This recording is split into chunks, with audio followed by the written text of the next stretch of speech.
Eagles. Eagles.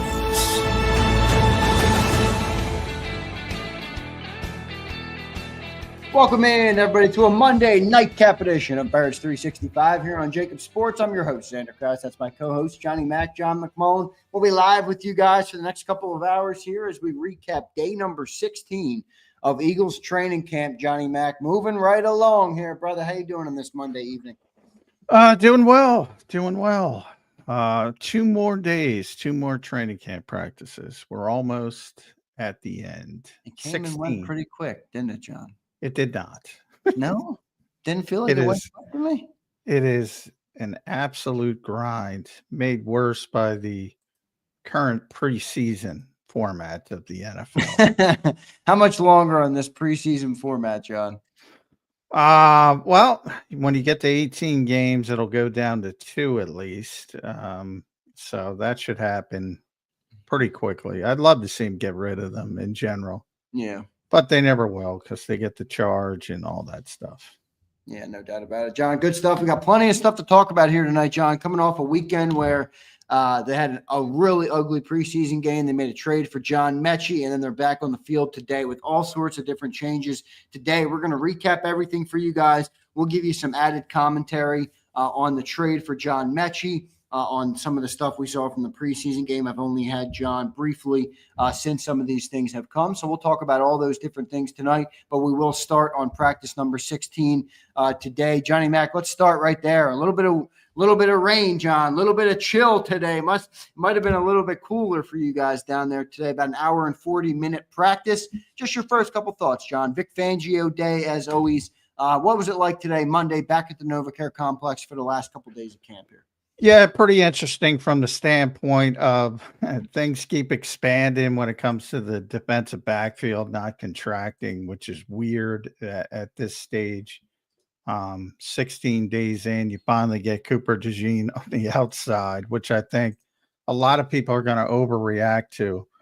He only did it in the base defense, which is obviously when there's only 4 defensive backs on the field, which the Eagles do very rarely. Vic said 160 or so times last year. And that's to keep them on the field for 3 downs. So the debate is whether to play him at outside corner or safety. Now, they played him 15 practices at safety before they took a look at him at outside corner. So bottom line is Eagles have confidence that Cooper can do anything inside, slot, outside. But before the practice, when Vic Fangio kind of threw us that curveball and said, watch today, when he was asked about why Cooper hasn't gotten any outside cornerback snaps, he was also, which I think a lot of people missed, he was also asked because things are not going that great when it comes to the outside corner position opposite Quinyon Mitchell. Is there any chance he can move there full time? And he basically said no, because they don't have anybody to play the slot. Right. So, he's got to play the slot in the nickel, which is where they're on the field, 75% of the time. So did anybody follow up with what position are you more positioned to handle if you had to move them?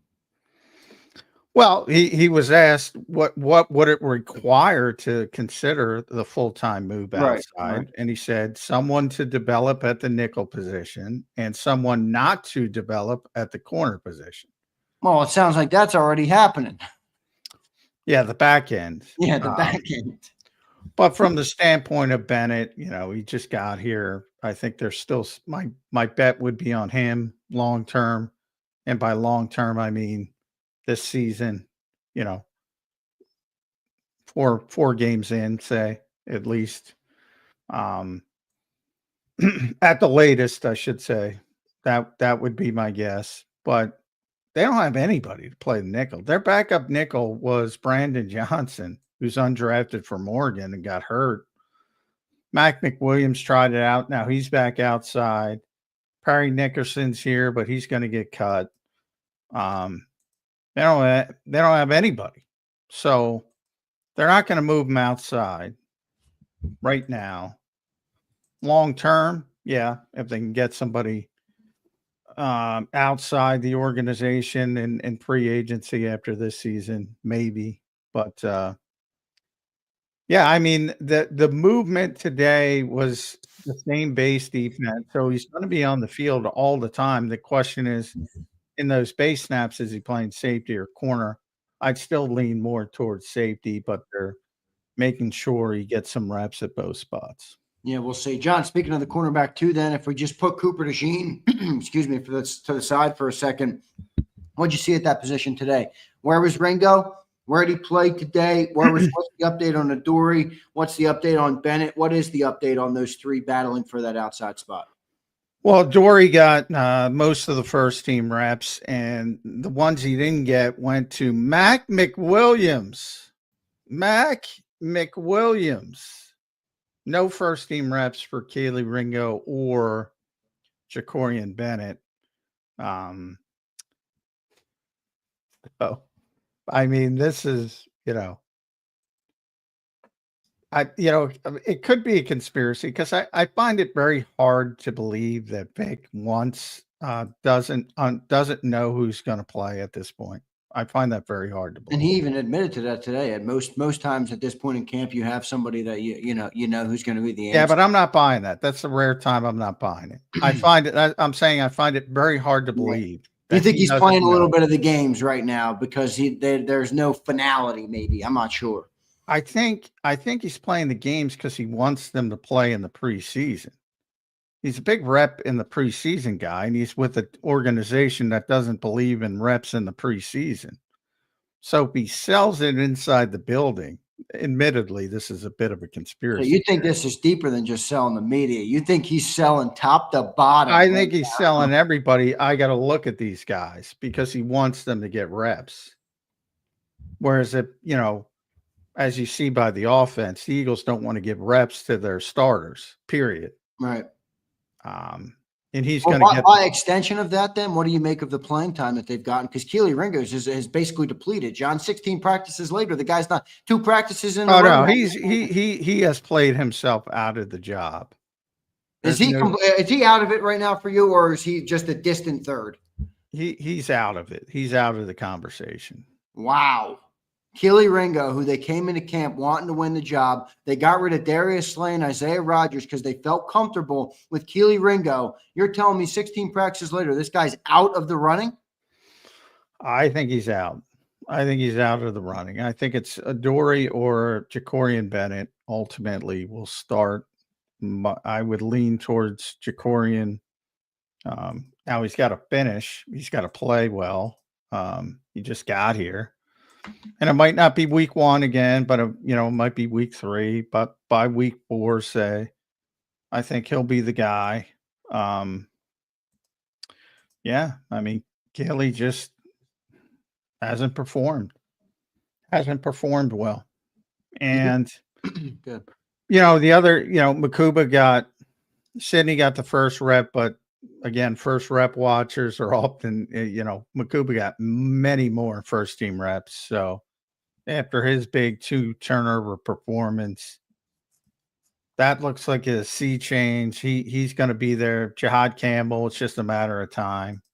He's going to be there. Yeah, Zach Bond was back. He had a pretty good practice today, Jahad Campbell. Zach Bond was back today. So, and Trotter's had a good camp. He's not like Ringo, but I mean, ultimately, they want to get to Makuba. They want to get to Campbell, and right. The GPS story, I always say, exactly, which I love, and I've continued to use it on other shows, John, and giving you credit for it. But I think that's the problem with Trotter. It's not anything that he's not playing well. No, he has not where they wanted to go. Yeah, there's a big difference between Trotter and Ringo. Right. Ringo was this GPS setting, and he just blubbed it. So that's disappointing, but it's going to be an issue. You were never going to replace Slay. Now Isaiah Rodgers. Yeah, but I'm now wondering, John. I mean, even me, and I know you're objective and you've always have been, so I'm not asking you to change. But as a fan and as somebody who's tried to remain optimistic, I can't help but wonder, okay, did we go too far here? I mean, we got rid of Slay, we got rid of all these other guys. And now 16 days into training camp, the guy that was supposed to take over for Darius Slay, who's a borderline Hall of Fame player, and Isaiah Rodgers, who played really good, and when he was out there last year, he's now completely lost the job to Adoree Jackson and a guy they traded for 11 days ago or 12, whatever it was, 13 days ago, maybe 2 weeks now. Yeah, well, that's when you play poorly. That's where it goes. But you know, I didn't have a problem with them not signing Rodgers because they didn't think he was a starter. You know, because of some size deficiencies, and whatever he got, $7 million a year, whatever. You're not going to pay that for a backup. So I don't have necessarily a problem. Maybe they misevaluated the player, but and we'll see. But I think he'll have some issues playing full time because he is just size deficient. But you know, I mean, he'd probably be better than who's here. I would say that pretty concretely, but I don't know. I don't know if I want to pay what he got paid in free agency. If Isaiah Rodgers was on this team right now, would he be the starting cornerback?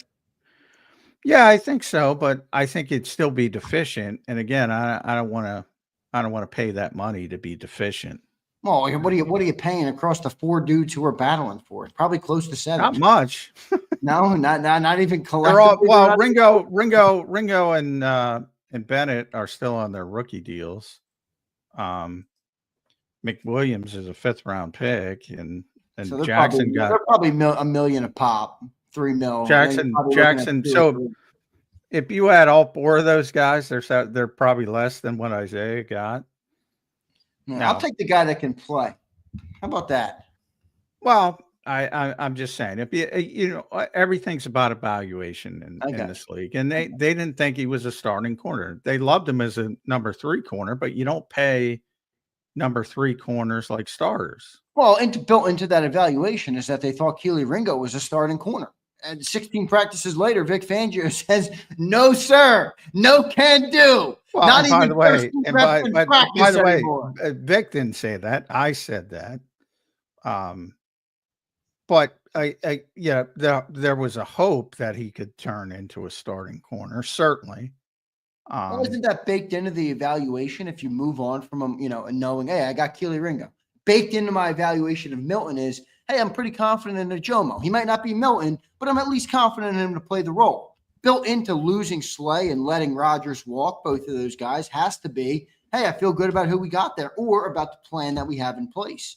Plan hasn't worked. No, well, partially, but the money comes into it. The money's real. I mean, Slay was a pure cap casualty, you know, because of his age and his expense. Pure cap casualty. Right, I get that. 10 mil. I understand. That one's more easy to understand at 36 years old for Slay. Nobody is saying in that building that Keely Ringo could be Darius Slay. I guarantee you that. You know, maybe they're concerned about the age and slippage from Slay, but that was a pure cap casualty. Rodgers he got too much money. As I said, they sort of evaluated him as a 3rd corner. Would have loved to have had him. Same thing with Oren Burks, 3rd linebacker. Would have loved to have him back on a 1-year deal, but he got 2 years. Rodgers got decent money. So you make a decision. The business comes into it as well. And that's been the whole Eagles offseason. That's what it's been about. It's been about getting financial ducks in a row so they could sign Jalen Carter and Nolan Smith and Quinyon down the road and Cooper down the road. That's what the whole offseason was about. Has this shifted you, John, too, that the corner is the biggest issue? Because it looks like the corner, it looks like Darius Slay, the guy could have been 45 for all I care. Looks like he's been the hardest guy for this team to replace. Now, Sweat, I think, is still yet to be determined, and that's probably the other one. But has it shifted for you at all that corner is becoming your biggest concern? Because it seems like it's Vic's biggest concern. No, because there's 3 corners on the field, and I think the Eagles are really good at 2 of them. That's true. That's true. And Adoree Jackson, if you just bite the bullet, he'll at least play the right way and knows how to play. So, no, I'm still more concerned about edge rusher because there you don't have Quinyon and Cooper on the edge. Nolan, I think, is a good player. Right. But again, he's done it for a half year, and not that those guys doing it for closer to a full year is that much difference. But, Vic said today Nolan's been dealing with his shoulder again. I don't know if anybody caught that. But yeah, I get. That's where I was going next when you're talking about the edge here. I mean, that's why he mentioned that's why he moved Jalen to the other side. Yeah, because Nolan can't move to the right side because of his shoulder. I'm like, what the fuck? First of all, why isn't he sitting then? Why is he practicing? Was Right. my first question. Meanwhile, AJ Brown's got. I mean, everybody's telling me AJ Brown's fine. This guy can't get on the practice field. I got serious worries about him. If they're being so cautious with players, why would they not be cautious with Nolan Smith? Yeah, that's my thought. I'm like, I don't need him to be out there for training camp practices. So that was a little bit of a concern. But yeah, and then the back end. I mean, even if you want to count on Alex Hunt, and again, that's completely unproven, but he's shown some signs. He's got a big upside. You still don't have depth. John, is this one of the ramifications of being a great football team is that the depth is depleted? Because Cilio pointed out to me on the show today, and he's right about this. He says, you guys love to say preseason doesn't matter. And okay, that's fine that the starters don't play. There's 53 men on your roster, 22 starters. Over half of your roster plays in those football games. The depth on this team, John, is not that good. It's not that good right now. No, it's fair to after watching, I've said, the Browns, and I wrote about it, the Browns had a very productive week here, very productive from their standpoint. And except against the inside zone in the running game of the Eagles, but everything else, very productive. And they won 3 games last year. Now they're better than that. We know they had some issues at quarterback and yada, yada, yada. Still have issues at quarterback, but they have some talented players. We talked about them when they're here, starting with Miles, but Eagles are supposed to be a hell of a lot better than Cleveland. Well, guess what?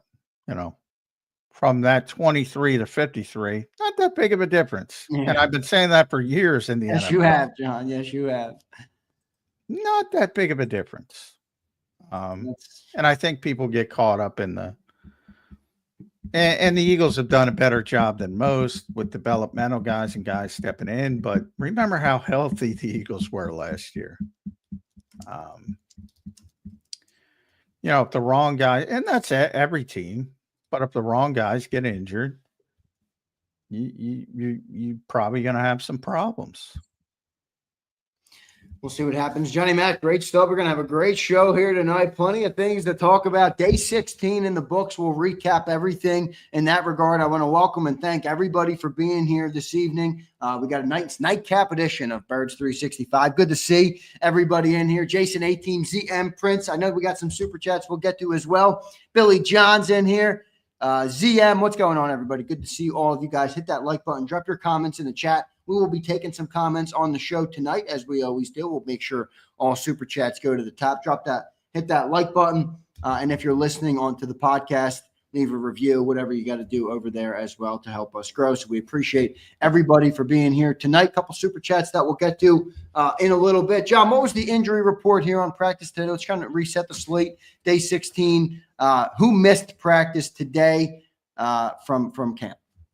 Well, the biggest news was Zach Bond was back in team drills for the first time since probably whatever it was, day 2 or day 3 when he went out. So that was the biggest news.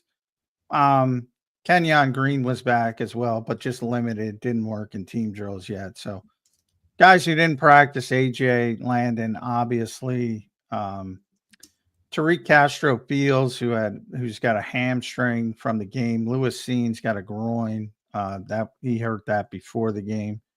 Brandon Johnson hurt his groin in the game, another corner. So they were down a little bit from the corner standpoint.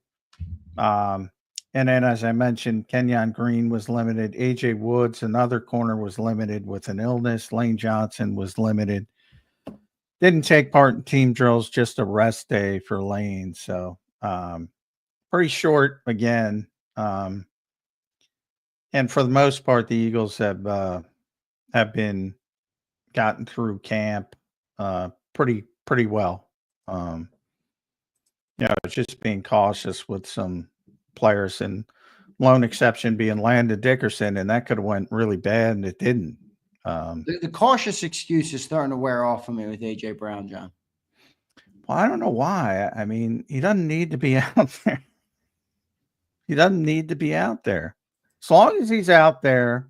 Yeah, but why does he not need to be? Why keep him on the bench if everything's okay? Well, they're not making up the injury. He tweaked his hamstring. I'm saying, if he was healthy, he'd be out there. I'm saying, same thing with Zach Bond. I said same people were saying with Zach Bond. They were just being ultra cautious. Now that he feels 100%, he's back. Now, if AJ is not back when the Jets game is over and they get into preparation for Dallas, then it's time to start worrying about week 1. But it's not long term or anything of that. The guy, he's out there every day. He's watching practice today was throwing passes to the other receivers. If it were serious, he wouldn't be on the field. They don't let seriously injured people on the field because they might get hurt. It's not a big deal. This happens all across the league now, and this is again why preseason football has been just ridiculously watered down, because if you have a star player and he's got a hangnail, you're gonna rest him. You're gonna keep him out.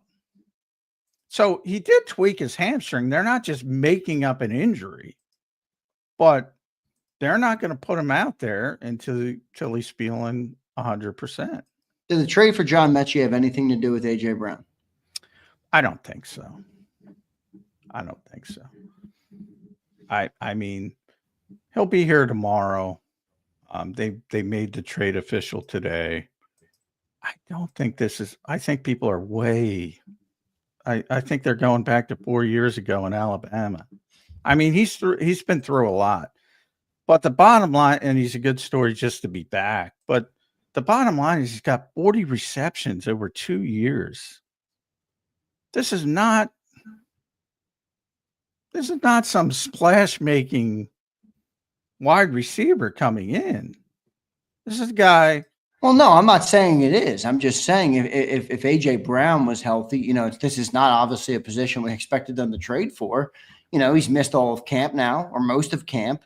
Missed all the joint practice work, which is the most important work of the summer. Didn't really work out with Jalen Hurts all offseason. I'm trying to put it all together, and it kind of points to, hey, maybe AJ Brown is a little bit more banged up than they're letting us believe.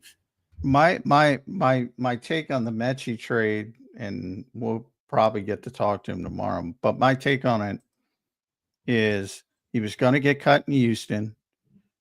Harrison was going to get cut here. Howie liked him from the draft process. Bring him in, see what happens. That's which I can see. I mean, because we knew Brian was going out the door anyway. So that's the whole thing. He was getting cut down there. Nick Cesario and Howie are very close. He was getting cut down there. Harrison was getting cut up. They're one of their tight ends tore an ACL, so they needed a tight end. In a lot of ways, Howie was doing Harrison Bryant a favor. That factored into it as well, right? Because he probably has respect for him. I don't think this deal is nearly as big as most people have made it out to be. Yeah, well, let's see. Hopefully that is the case. We'll talk a little bit about the trade for John Metchie later on in the program. Good stuff. Hopefully A.J. Brown is all good. I'll tell you this, Eagles fans, this team needs him. This team needs him, no doubt about it. John, let's get back into practice a little bit as well. We spoke about the cornerback panel in the start. I don't want to think about corners for a second, John. Going to the safety, Andrew McCuba obviously had the big preseason game, and then with that came a bigger responsibility today in practice with the first team reps. What'd you see between the battle of Sidney Brown and Andrew McCuba for that safety spot? Well, I think it's all about time, and Drew got much more time. I don't think it's looking good for Sidney, and I think it's one of those things, I wanted to ask, I think I said on the morning show, I wanted to ask Vic, and I did, about how he weighs the turnovers, because there weren't really playmaking turnovers. They were, and God bless Vic, he went right to it. He went right to it. Yep. Yeah. He said the interception was obviously a good play. And then was talking about their part being so bad, but that's not our problem, he said. It's when you have an opportunity to make a play, you got to make the catch and you got to run with it. So it was a good play, he said. The fumble recovery obviously was, again, a botch on their part, but some guys have a knack for it. So he went to the knack, and that's where Nick went as well after the game. He does have a knack for it if you go back to college. Some guys do. Some guys just take the football away. And hopefully that's Drew McCuba. But I was interested to hear how Vic saw it. He saw it the exact same way I did. But he wants to play Drew McCuba, so you can use that as, hey, guys making plays. All right. And he's out there, by far more reps than Sidney. So all he has to do now is finish it, Drew McCuba. I think there was a significant sea change at safety, and I think Drew is now clearly the favorite to be the Week 1 starter. You think he's ready to handle that John McCuba? How's he look? I don't know. He's got size limitations. He's gotten beat up by big tight ends in camp, both, Dallas on his team, and then Njoku, and who's, a monster, and Harold Fannin, who's not, or also did some nice things. So I think there's going to be some issues, but they like his coverage ability. They like his instincts. They like how comfortable he is in space. He doesn't panic. A lot of safeties panic when they're in space. He's very comfortable with that because he is, probably dating back to his history as a nickel corner in Clemson, at Clemson. So, yeah, he's what Vic wants, and it's understandable. He wants a covered safety. He's got a covered safety. Now we got to see if they mask what he can't do. Right. That, I think Vic's going to be willing to deal with some of those growing pains early with him because he feels like the upside of the player fits what he wants to do better. Yeah, exactly. So, and we'll see. And maybe, he piecemeals it. I brought that up because Sidney's much better going downhill. I think in the red zone or short yardage, or, I think he might bring in Sidney and do it that way. But we'll see. We'll see how it shakes out. Yeah, we will. No doubt about it. Good stuff there, Johnny Mac. John, continuing to move down. We'll get to all the super chats. I want to thank everybody again for the super chats. They go a long way, so we appreciate all of you guys, especially you, Prince. Thank you, Prince. Let's go to linebacker, John. You mentioned it earlier in the show. I read today Jahad Campbell had another pretty good practice today. Jeremiah Trotter was still the first-team linebacker up next to Zach Bond. What'd you see in that position group today? You pointed out only a matter of time. I'm wondering when that time comes, Johnny Mac. Yeah, Jahad's just got such a huge upside. You want to get him on the field. The only question is it sub package early or full all ball linebacker? He still struggles some in coverage. Grant Calcaterra got him pretty good today. That would be my biggest concern. I think Trotter's much more instinctive, but I don't think that matters as much when Zach Baughn's on the field. Boy, but my one concern is like I want Zach Baughan in Jahad Campbell's position. Like I don't want Zach Baughan to be the foundational, the guy who's got to stay home, the guy who's got to make sure everybody's lining up correctly. The quarterback. You want Zach Baughan going and making plays. Yeah. Someone else dealing with that. So I might be the only one, but I'd rather start with Trotter and Baughan for that reason. And I would let Trotter play middle, if he can, play middle linebacker, and let Zach sort of be the playmaker who can do everything. But they want the two guys with it, which is understandable. Do you think that's a possible outcome even this year, though? Like, I don't know. Do you think Campbell will eventually get to that point? Maybe a couple years, but what about 2025? I mean, if you think that's a better role for Baughan, I would assume Vic's thinking might be similar. How do you get him in that role this year? No, I mean, Vic has said it. He's, Jahad's not playing middle linebacker, period. End of sentence. Right. It's going to be Zach. So Baughan did do it late in the year last year, right? And through the Super Bowl. Yeah. Oh, he can do it. There's no doubt he can do it. And he was still making plays in that whole run. Right. So. Right. But, over a full, the Eagles hope 20 plus games. I'd rather have him be the guy who has a little bit more freedom. But it's a nice problem to have if you got two guys that can do that. We'll see what ends up happening there. Johnny Mack continuing to move along left guard today. John, is it still Brett Toth? I tell you what, and we're going to talk about this offensive line, and we've talked about the depth on the offensive line and how many players they got and all these different things. Yeah, not their best showing on the weekend, John. John, I'm not sure what to make of it. What'd you see from left guard today? Then we'll talk about some of the depth problems or lack thereof at the offensive line. Yeah, it was Brett again, but Darren Kennard mixed in with the first team for the first time. So I do think if Landon's not able to go, and there still hopefully will be, I still think it's more likely to be Darren Kennard for the short term than Brett Toth. Not that that's gonna make people sleep well, but I still think that's the way they would go. The Eagles have an interesting conundrum with their backup offensive lineman because they want to work with Miles Hinton, but he's not ready to play. They want to work with Cameron Williams, but he's not ready to play. And Drew Kendall's probably okay. That's not a worry, but you feel like you got to keep these guys on the 53, and all of a sudden it's like, oh boy, if they have to actually play in the short term, and that's why you have to hope for health. But Kendall Lamb, Matt Pryor's only been playing the right side. You prefer to have a swing tackle, and I'm not sure he can play left tackle. So then you got to carry a left tackle, which would be Lamb.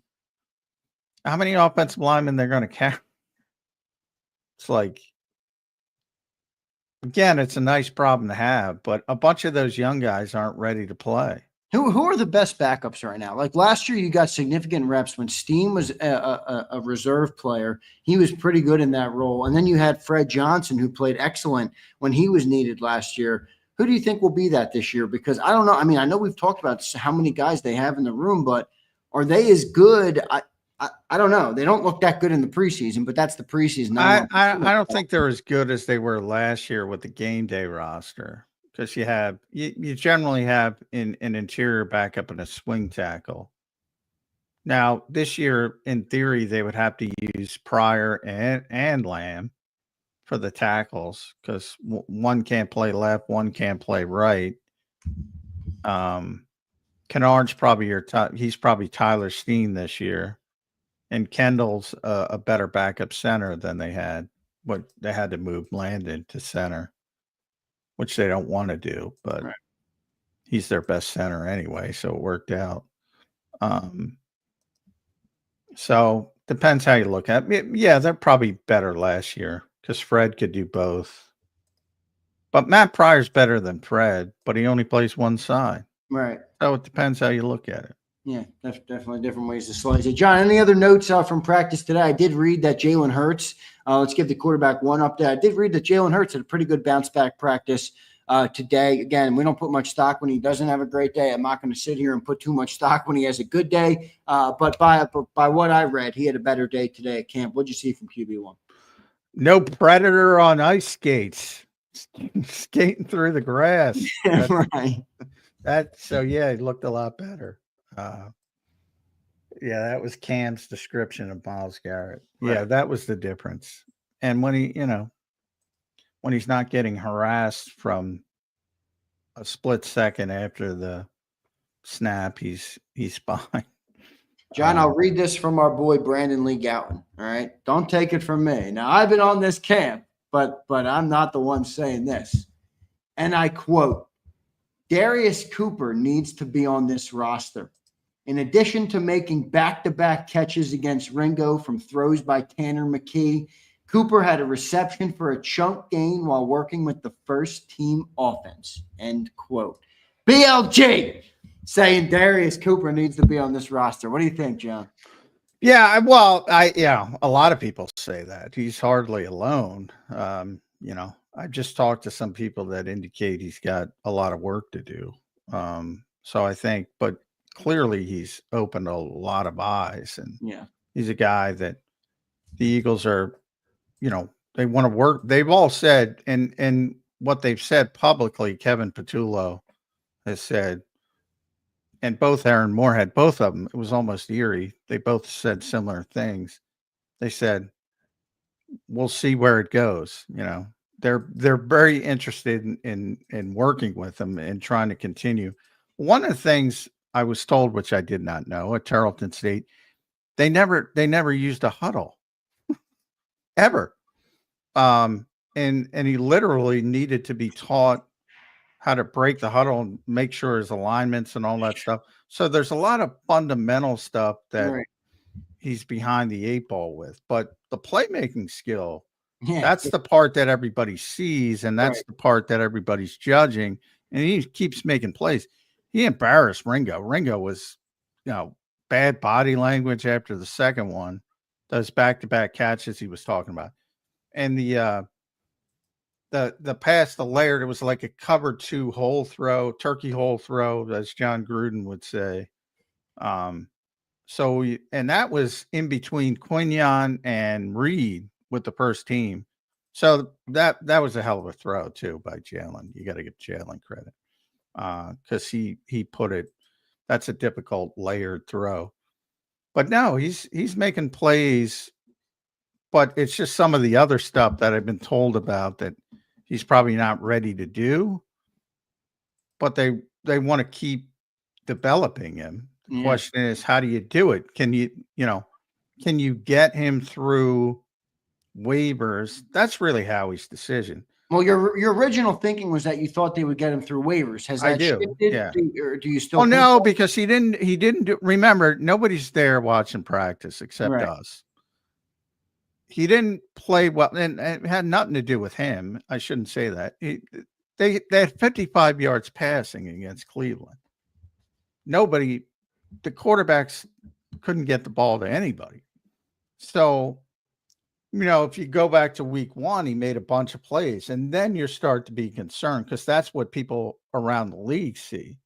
And then you say, well, but my thought process and why I think he'd get through waivers is wide receiver is a position that is just littered around the NFL. Now, there's a big difference. I'm not talking about the A.J. Browns and the Jamar Chases, but there's a bunch of, like, Houston just traded John Metchie because he was going to get cut. Right. Like everybody's got receivers. It's not a position where you're looking a lot. Now you might want to improve. And I'm taught there's a big difference between guys like AJ and Metchie, but you know, there's a bunch of receivers. And the other teams haven't been working with Darius. So I think they would get him through waivers. But if they don't want to risk it, they shouldn't have traded. They shouldn't have traded for John Metchie. I'll tell you that. Right. You know, so I think a team with a less pressurized situation, John, maybe a team that's not contending for a Super Bowl this year, where they're like, hey, this guy's got some talent and he's really raw. Maybe he can become a wide receiver for us. You know, I don't know. I'm just throwing it out there. I think there has been a lot of excitement about him, and maybe that would go into the factor of whether they moved on from him or whether they kept him on the 53. We'll see what they end up doing. John, other notes on practice. I read today about a kerfuffle with Jalen Carter and Cam Jurgens. Carter evidently had a pretty good practice, but what happened there? What'd you see? Cam got him on the ground once, and then Jalen took exception to it, and the next play kind of took a swipe at him. Then he kicked the football a little bit. So I wouldn't, you know, there's no fights, but you know, this is the time where you've been going against, you know, your own team for, you know, what are we at 16 practices? So 14 of them against your own team. Guys are getting sick of each other. Yeah, right. And you have some of that, but yeah, I don't, it wasn't like a fight or anything. A little grown men playing some football, John. Gotta love. Yeah, but that's good. Jalen Carter had a good day. A couple other notes today. McCord apparently had a pretty good day built on his summer or so far. I don't know. That wide receiver 3 spot, John, made me a little nervous based on that Saturday game. Yeah, the quarterbacks look bad, but a lot of that is third team reps. I talk about it all the time. There's shit show all over the league, because you got a bunch of bad offensive linemen. In the case of the Eagles, they got a bunch of guys who can't even snap the football. So and that happened again today. Poor Kyle McCord is playing shortstop before he's playing quarterback. He's got to play shortstop and catch the snap before he plays quarterback. I mean, that throws off the timing. They become uncomfortable. Same thing happened with Thompson Robinson in the game. But yeah, they had a longer developmental period than they typically do today. So got to see a little bit more of Kyle, and he certainly did better than Dorian today. But it's really tough to, like, I know a lot of people said you got to cut them both and bring in a third. I can't say that, because if they got reps with the second team, it would look completely different. Forget about the first team. Right. But it would look completely different. And that's where the Eagles have to do things behind the scenes, and they understand. I think they're just going to keep McCord. I mean, how many times are they going to have to use quarterback 3? No, well, if you're using your third quarterback, you're screwed. You're screwed. Everybody. I think they're going to keep it simple, stick to the draft pick there, move on from the other guy, Dorian Thompson. But I don't get too worked up about bad third team reps. No, I don't expect them to be. Yeah. Well, we pride ourselves on talking about everybody. I do want to hit on all the front side. I talk about everybody, but I just want to emphasize to the people, I wouldn't be too worried about 55 passing yards in the game. They you know, it was just as much the offensive line's fault as the quarterback's fault, is all I'm trying to say. Made me think our offensive line depth isn't as good as we thought. Let's go to some super chats. I want to thank everybody for being here tonight. We got a couple of good super chats. We'll get to them right now. Hit that like button. Drop your comments in the chat. All super chats go to the top. Appreciate all of you guys for being here. Jason, A-Team checks in. Hit that like button, JAKIB fam. Thank you, Big Z. Jason, thank you, sir. Appreciate you being here as always, brother. Carson Deniston checks in. More comfortable with Bradbury or Ringo? Well, one guy made All-Pro and one guy can't. Yeah, one guy was a second-team All-Pro. Come on, dude. Did people forget that quickly? When the Eagles went to Super Bowl 57, Bradbury was freaking awesome. Yeah. He was good that year. I'm going to take Bradbury, Carson. Thank you, brother. Brian Fleming checks in. What's up, Fleming? He says, J-Mac, are you going to dunk on Pumper because his boys Sid Vicious and the Dingo ate my baby are hot garbage and will lose jobs again? Well, I don't think. Who's Dingo? I don't know. Who's Ringo. Dingo? He's saying. Oh, Ringo. All right. Yeah, I got it now. I missed it. Yeah, Sydney. Yeah, they haven't played well. Well, no, Ringo hasn't played well. Sydney's been fine. Sydney is just, I think, not a fit for what Vic wants to do. But I don't think Sydney has played poorly at all. Ringo's played poorly. Yeah, I don't think I think Vic would prefer Drew, but as John just said, so we'll say. Jason 18 again. What's up, Jason? Thanks, dude. I know we want to win now again, but it's almost obvious the Eagles are not as worried about 25 as they are for 26 and 27. Metchie trade, I'm worried about AJ. What do you think about that? The 25 versus the future thing. Well, I think I've said that in the past. I don't think they have the same sense of urgency they had last year when they're coming off the collapse and trying to go win the Super Bowl. I don't think they have that same sense of urgency. But do you think it is partly mostly by circumstance where like they literally can't really spend money because of where they are in terms of they had too many good players. And yeah, they look at things. It's not about 1 year. It's about really 3-year increments. And they knew what was coming. And then you have to, so it's not really is Slay, or even Isaiah Rodgers better than Ringo. It's all right. We got to clear the decks because Quinion and Cooper are coming. It's not that they didn't like Milton Williams, because I can tell you they like Milton Williams as player, but they got to clear the decks for Jalen Carter. And even Josh Sweat, you got to clear the decks for Nolan Smith if everything goes correctly. I'm going to be patient on Nolan Smith. Yeah, I'm saying if everything goes correctly, but you have to trust your valuation. You think he's going to be a good player. It doesn't always work, but for the most part, they got a pretty good batting average. And that's what it's about. But the lesser sense of urgency, I think that's just human nature. That's one of the difficulties of winning. You feel satisfied, and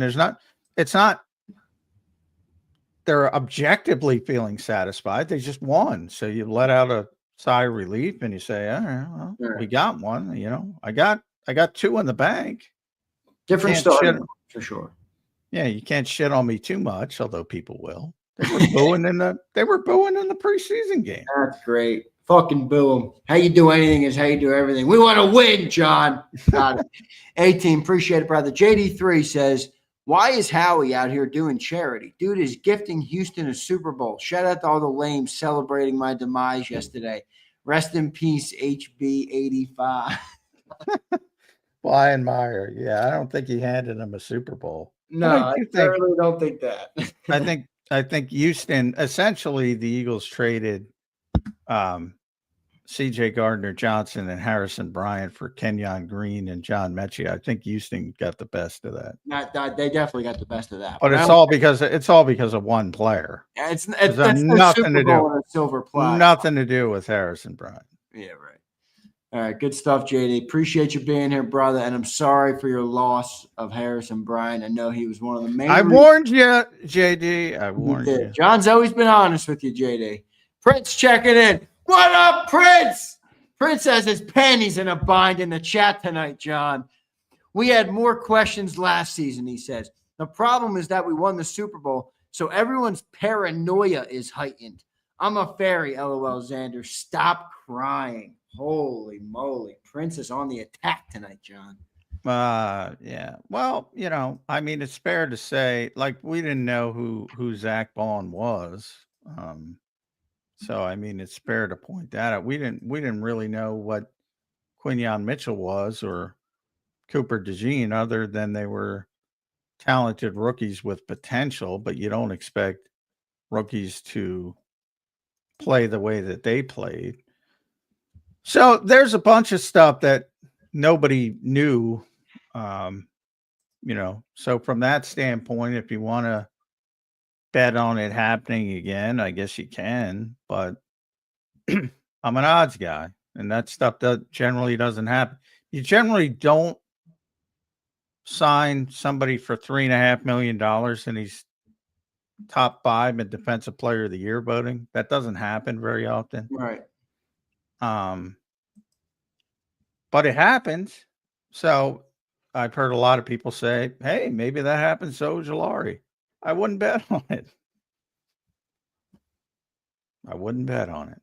We'll see. I agree with you on that front, John. J-Mac for president. Look at this. AKA this guy made his whole name, J-Mac for president. Appreciate you, brother. He says, I just wanted to say, I think we're fine at cornerback, free safety, and on the edge, and I'm definitely not worried about the linebacker spot. I honestly think the D will be better. Oh, boy. J-Mac for president. Well, I appreciate that. You listen to John. But I'm going to, yeah. I mean, the Eagles had the #1 defense in the NFL for the first time since Bud Carson was here last year. They kept Kansas City from crossing the 50-yard line in the Super Bowl for 9 consecutive drives, which had happened exactly 0 times in the entire season in any game. Never happened before in the entire season in any game. And think about how many shitty teams are playing shitty games again, and they still managed to get it past the 50-yard line. Boy, again, I'm an odds guy. So you're going to tell me they're going to go back-to-back #1 defenses after going whatever it was, 30-plus years without a #1 defense? And then play like that in the Super Bowl? I don't think they're going to be better. Will it be good enough? Maybe. Will it be better? Hell no. J-Mac for president also gifted 5 memberships. So that we love. We appreciate you, brother. We appreciate the support of the channel as always. And always good to be, J-Mac for president. When you get taken to school by J-Mac, it's always a good day. All right. So there's positive in that, J-Mac. Appreciate you doing it. Appreciate everybody for being here tonight. Hit that like button, everybody. We'll take a quick commercial break. A good recap of day number 16 of training camp practice today. Not sure what's going on at the cornerback spot. Not feeling good about that. But overall, everything else feeling pretty good about on that front. We'll come back. We got plenty more to talk about tonight. Hour number 2 of Birds 365 coming up next.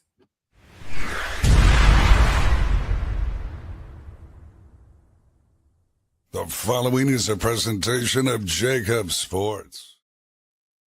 If you're a small business owner or you work for a company that loves the birds, you need to react fast before we've used up our entire ticket allocation. And here's why.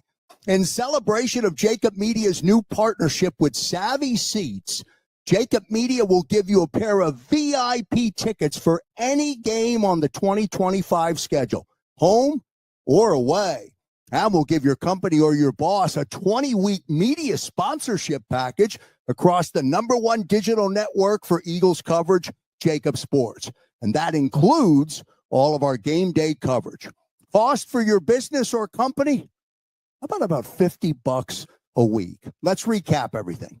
20-week sponsorship package on JAKIB Sports, including commercial spots, live reads, and liners. Inclusion in all of our game day coverage, including the soon-to-be-announced Green Zone, and a pair of tickets to the home opener or any game on the 2025 regular season schedule. Remember, that's home or away. If you're in Kansas City and you want to go to the game against the Chiefs, no problem. If you live in Florida and you want to go to the game in Tampa Bay at the end of September, no problem. Text Krause at 267-261-3428.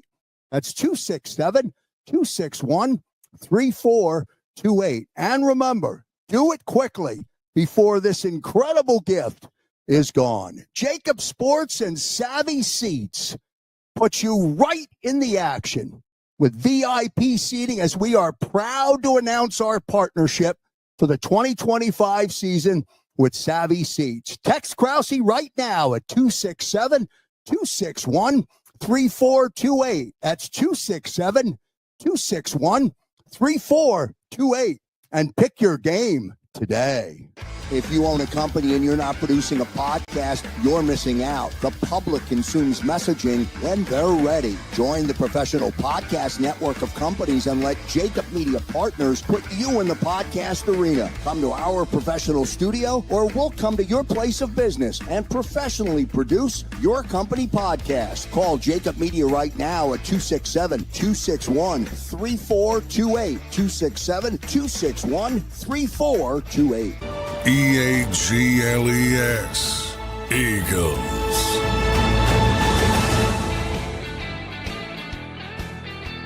Welcome back in, everybody, to a Monday edition of Birds 365 here on JAKIB Sports. I'm your host, Zander Krause. That's my co-host, Johnny Mack, John McMullen. Appreciate everybody being here on a Monday nightcap edition, a little 2-hour show here. We'll be back live for a nightcap tomorrow and Wednesday evening, a rundown of the upcoming week for everybody.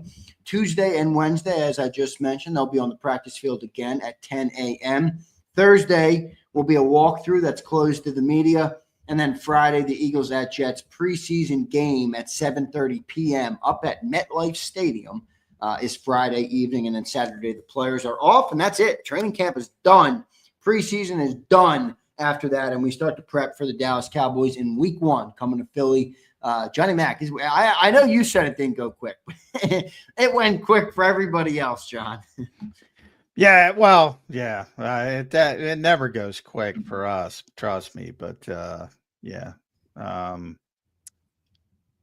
yeah, the preseason, like I said, makes it tougher these days because it used to be a little bit more meaningful. Now it's like, why do we have to go up the Jersey Turnpike for this game? Just stop it. Stop it. Nobody's playing. They've already made their decision. As far as the 53-man roster, it's just, it's just an exercise in futility. But that's not anybody's fault except, the NFL keeps this. That's really a league problem more than anything else. No doubt about it. John, let's get into. I got a couple conversations I want to have here in this hour. We're going to talk about that Metchie trade again, just a little bit more. We've only had brief discussions about it. We'll save that. I'm going to put that on the shelf for a second. I'm going to talk about the edge depth, John. This is something that you've been concerned about really all offseason. It was your number one concern coming into training camp. And now I'm listening to Vic talk about why he's moved Jalen Hunt to the other side. And it makes me a little nervous, one, about Nolan Smith, but it also shows you the lack of depth. I mean, they don't even feel like they got the guy on the right side or on the other side to play. They got to move Jalen Hunt over to the other side. I mean, I don't know. What do you make of that? Is this highlighting how limited they are at the edge rusher room? No, I don't think that is. I think that's about, the question was about why is Jalen cross-training and Nolan isn't. And, Vic went into the shoulder problem and the inside shoulder, making it easier for him to play on the left side. Otherwise, he'd be cross-training. So they both would be cross-training if everything was copacetic because they want to be able to move them from side to side whenever they want to. So that had more to do with that than the depth. But that said, the depth is an issue because, there's a big drop off from Jalen Hunt to whether you believe Azeez Ojulari or Josh Uche is next. And I'm not that confident in Jalen Hunt as a second-year player.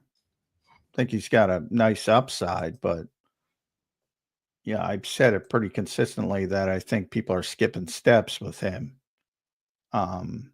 Maybe even the Eagles. So, what have you seen from the player through camp? Anything good? Anything splashy? Anything that Jalen has had a good camp. Jalen has had a good camp. I just, they're expecting a lot out of Jalen Hunt. If he was the third guy, I'd feel very comfortable. So the fourth guy, I'd feel ecstatic. I'm a little confused why they haven't played Jalen Hunt in preseason. Because he's a deference guy. because why not? Who else is there? Is that more about the lack of depth that they have? Yes, You can't afford him to get hurt. It's certainly not about. I mean, look, I like the player. I'm really high on his upside, but he hasn't really proven that much. He didn't have a big role last year. No, he's only not playing because of what's behind him. How many snaps did he have last year? 300 and something. I think he went over 4 if you count the playoffs.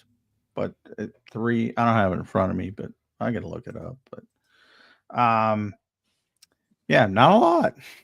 Not a lot. And it's a big step up. It's a big step up from what they're. And to your point, let Trey Hendrickson, if he were here, Jalen Hunt would be playing in the preseason games. Simple as that. If your top 2 edge rushers were Trey Hendrickson and Nolan Smith, he'd be playing in the preseason games. He's a deference player because they don't have anybody else. 343 snaps. That's what he played last year, including the playoffs. 343. You buying into any of the rumors that the Eagles are calling about Trey? Well, they call about everybody. That's I know. Dumbest rumors. That's why everybody said it. Well, do you think there's any merit? I mean, if Howie looks at the edge rusher room like you, and Howie, we all know how Howie is as a deal maker. Again, I know this guy is rich. I understand that this is probably not the right move, but do you think if a deal could be had that Howie would bite and go for it? I don't feel like he's the right player for this team, but I don't know. Maybe I'm wrong. I mean, he's obviously better than what we have. Well, he'd have to agree to play under his current contract for 1 year. I don't think he would do that. This would have to be a sign and trade or a trade and sign. Exactly, and you have to sign him, and then you're talking about $35 million, and then the conversation ends. So, if the conversation didn't end more, do you think he's the right fit for a Fangio defense? Again, Fangio is going to get you. He's a great football player. I'm not saying Fangio doesn't use him, but he's not really the prototypical edge that Fangio would like, right? I mean, he's more of a power rusher. He's not going to be great in the flat. Probably, I don't know. How do you see that? Vic has had many good pass rushers. He'd love to have a great pass rusher who can get home. He'd let Nolan do the flat stuff. He'd be fine with Trey. so in other words, you think Vic would say, yeah, if you can get Trey, I'll take Trey. Yeah. Is $21 million, I think, this year. But he's doing this whole thing because he's so underpaid. So the assumption that, by all accounts, he loves playing there and he's big in the community. The assumption he's going to come here to and I get everybody said, well, he can win a Super Bowl. Yeah, but he's not doing all this to not get his market value. So no, I can't see it happening. But yeah, as a football player, he would help this team dramatically. I mean, all of a sudden, as I said, Hendrickson's your number 1. All of a sudden, Nolan's your number 2. Alex is your number 3. That's freaking awesome. Right. But the business of football gets in the way. Right. Any other edge rushers out there that you think are more maybe a better fit for this team or more in the range? I mean, look, it's August 18th, John. I'm not going to bullshit people. There's not that many dudes available right now. All right. Most of the teams that do good business have things buttoned up. There's the Cowboys and the Bengals, and that's it. Fucking everybody else has things handled. You're looking for the Jacorian Bennett of edge rushers. That's what you're looking for. Oh, that's not going to help. Well, it might. They're better than what you have. You're looking for a young player with upside who's blocked by a good edge rushing room. That's what you're looking for.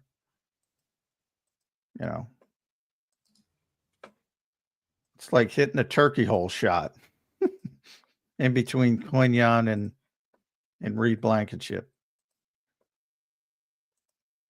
It's a small window, but you're looking for a young guy All right. who's blocked by a good edge rushing room, and somebody needs something else, and maybe you trade them Jahan Dotson, or maybe they need a corner desperately and you trade him Kaylee Ringo, Right. who's out, and maybe How they do you remember. stack that room up right now, John? Nolan 1, Jalix 2, fill in the rest.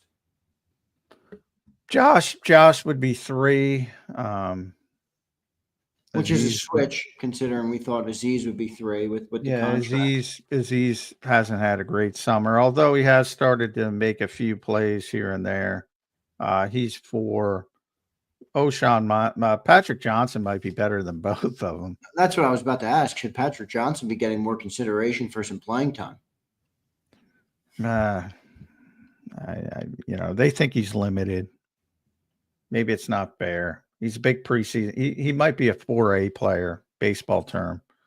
AAA, they call it a 4A player who's a great AAA player, but he gets to the majors and he's not that good. I think that's Patrick Johnson. Limited upside. And then O'Shawn Mathis and Antoine Powell-Ryland, and APR's done nothing, which is a disappointment to me. Yeah. But they still might want to keep him because and I should mention Obo, who's played. I don't think there's any difference between Obo and Josh Uche and Aziz Ojulari. Yeah. Pick your point. Pick whoever you want there, and not going to be much difference. No. Any world where Jahad Campbell's an edge rusher this year in any capacity? Doesn't look like it. He's not ready to. The couple reps that they gave him did not go well. He's trying to just bull rush, and you can't bull rush NFL tackles. Without counter moves. I really haven't seen him use his speed as an edge rusher yet. So I'm sure he could do some things from that standpoint, but he's really not technically sound enough. So they have to do a lot of work as far as getting his hands up to speed and counter moves and all that kind of stuff. But anybody who thought he's coming in and being Micah Parsons, that was a bit how we should have never mentioned that comp. Yeah, I don't know why he did, to be honest. John, on Nolan Smith, what's your concern level on the shoulder of the comments that Vic Fangio made today? A little bit of concern, only because I've, ever since we heard Nolan say that, we were like, dude, what do you mean by that? And all of a sudden, I hadn't talked about it. Now all of a sudden it's back. So a little bit of a concern. I've mentioned in the past about my biggest concern with Nolan Smith. I know he can play. Can he hold up? Right. And the shoulder plays into that. So, boy, I'm telling you, and I've said this in the past a couple times, 5 most important players on the Eagles, Nolan Smith is one of them. If they lose Nolan Smith, that edge room is a freaking disaster. I mean, it's a disaster. How would you fill out the rest of that list? Because I agree with Nolan. I think Quignon's got to be on it too. Imagine if Jalen's the quarterback's. Oh, obviously, yeah. I mean, I would almost say make the list without the quarterback. I think we all know, but the quarterback goes down. AJ Lane, they're proven they don't do well when those two guys don't play. Nolan, because of what I just said. Jalen Carter. And probably Quignon. Quignon's got to be a lockdown guy. I mean, if Quignon went down, we would be cooked in the secondary, John. You'd have Ringo and Jackson out on the field, or Ringo and Bennett, or Bennett and Jackson. Yeah, I mean, Cooper's good, but he's not Superman.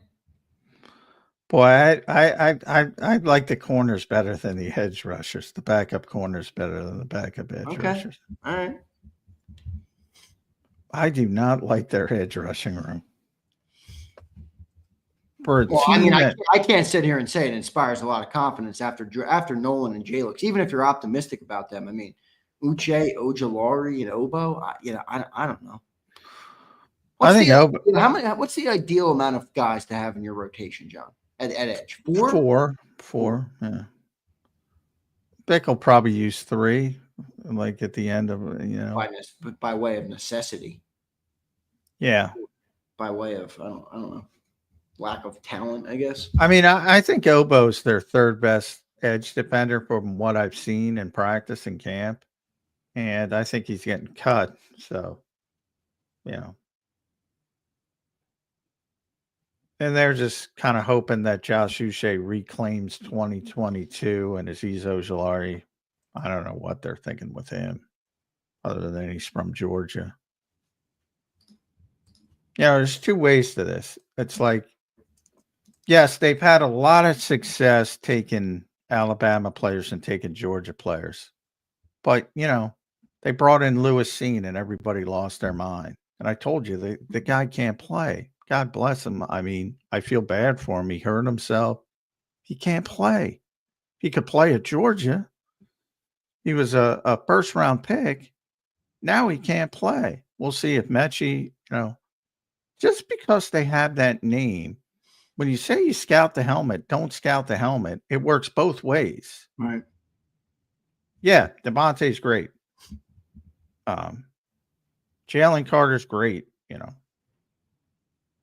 But everybody else who wears their helmets aren't necessarily great. So you have to be careful with that both ways. I agree. Let's see what ends up happening with it, John. We've got a couple super chats we'll get through right now, and then we'll continue to break things down here on Birds 365. Brian Fleming checks in. What's up, Fleming? J-Mac, the Ravens have a record 19 male cheerleaders this year. Were you as surprised as me that Mike Gill is one of them? Tucking balls like Tom Brady. Mike Gill taking strays. Come on. Mike Gill should not tell our audience that he's going away anymore. They are holding it against him. Shouldn't. The Ravens have 19 male cheerleaders. Is that true? Are we going to fact check that? Let me fact check. I don't think that's true. I can't believe I'm typing this into my computer. Ravens male cheerleaders. Delete the history on that one, J-Mac. Can we get a fact check on that? I thought it does. Why would they have 19 male? It does say 19. I don't know if it's true, but there's an Instagram post here from who is it? Barstool, that says the Ravens have 19, a record. How many cheerleaders do they have? How many do they need? I assume they have more than 19 female cheerleaders. How many cheerleaders do they need? That's quite a deep roster they have in Baltimore. That's a little egregious. 19. The Eagles have one, I think, male cheerleader. I think, unless they did a bunch more this year. 19? I'm with Yale. He says, sounds very gay. No disrespect. Yale, you and me both, my guy. Appreciate it. All right, we got one more super chat. Everybody's in a jokester mood tonight. Here's Pumper. He says, J-Mac, your football acumen is unparalleled and your intellect is astute. What's the difference between X, Y, and Z wide receiver? Bryce Huff stat predictions, ? Well, Y, depending, X and Z are split end and flanker. Y is a inline tight end. Flex or slot would be the slot receiver, depending on the team, how they use the terminology. But yeah, that's how teams pretty label the receivers. So knowledge right there. Yeah, that's not really, higher level football knowledge. But I think it's interesting. Christian Parker was talking about Quinyon Mitchell traveling, and he was explaining that he's not going to travel in the slot. So, you have to have a pretty static offense and play, an X and a Z, which a lot of teams don't do. A lot of teams, especially the good receivers, right, the really good receivers, move all over the place. And if they go in the slot, he's not going to follow him. So, only in rare occasions will he probably be traveling. So Bryce Huff's stat prediction. I mean, I guess they're trolling because you predicted Bryce Huff would have a good year last. Well, I don't know, because I'm the one who fucking hates stat predictions. But no, I mean, hey, he had 10 sacks for the Jets and, minimal snaps, 450, 500. John, I recommend you sit tight on Bryce Huff. I happen to think that he might have a. I know he's. I mean, he's back with Robert Saleh. He's going to use that's what him I'm correctly. saying. I think he might have a better year this year coming up. Well, he's got to have a better year, but yeah, I don't think he was a fit for Vic, and Vic didn't like him. And hey, sometimes players don't fit certain schemes, and vice versa. Right. But yeah, I don't. He'll be fine with Robert Saleh. Good stuff, Pump. Thank you, brother. D. Hughes checks in. He says, "What is your D. Hughes? You've solidified yourself as this: the #1 Johnny Mac fan and the #1 Obo fan. Love it." He says, "What is your reasoning for Obo being our third best edge, but most likely to get cut?" Well, he's older. He doesn't have a bigger upside. He doesn't have the upside they're looking for. But I think if you're forced to play, he's their third best edge. But they're holding out hope that Ojulari hits his ceiling, Uche hits his ceiling that he once had. So, it's not often fair. Like I said, one of the biggest misnomers about the NFL is that it's a meritocracy. Nobody in the NFL keeps their best 53 players. Right. Nobody in the NFL even keeps their best positional groups often, because they're often keeping a young guy who can't play as well as an older guy that they drafted or something, a more expensive guy, whatever. So one of the biggest misnomers. And yeah, I don't think it's that much of a difference. So they're going to, but I think Obo's had a better camp than they have had. Maybe not better than Uche, but I would say neck and neck. And I think he's more well-rounded than Uche. But, he's 30 and, probably that alone puts him behind the 8 ball. Yeah. Not a great room, John. There's no doubt. I mean, there's no doubt that that's not a very deep room right now. So you really can't afford an injury at that front at all. So, we'll see what ends up happening, but overall good stuff there. John, let's go back into that trade that came down yesterday. Not exactly what we expected, John. I do want to talk about it on Birds 365, though, because we haven't really had a chance. 2 other segments that we talked about were football 24/7s. But just kind of your thought process on that trade. They bring in John Metchie. They basically pick swap again the two picks they previously traded in the Gardner Johnson deal. They send Harrison Bryant, who was about to get cut in Philly, and they bring in John Metchie. So the 2 trades in conclusion with the Texans this summer were basically Gardner Johnson and Kenyon Green. Or no, Gardner Johnson and John Metchie. No, why am I messing this up? Gardner Johnson and Harrison Bryant for Kenyon Green and John Metchie. Thank you. I'm following over. Your thoughts on it, Johnny Mac? Yeah, I to me, it's a couple friends getting together, probably had a virtual beer and said, "Look, I'm going to cut this guy. I'm going to cut this guy." Nick Cesario needed a tight end because I think Brevin Jordan tore his ACL, and the Eagles had an extra tight end who, to JD3, to give him some hype. He belongs in the NFL. He's an NFL player, Harrison Bryant, but he wasn't going to make this team. And Howie said, "Yeah, we got an extra tight end," and they were going to cut Metchie, and Howie liked him in the draft. From a roster standpoint, it makes more sense for Houston than the Eagles. But the Eagles not particularly a position of need right now for the Eagles. No, that's what I mean. Whereas they needed a tight end, right? Because of an injury. So they just like the player in the draft, and they want to see what's there. And if it doesn't work, you just cut him and you move on. Right.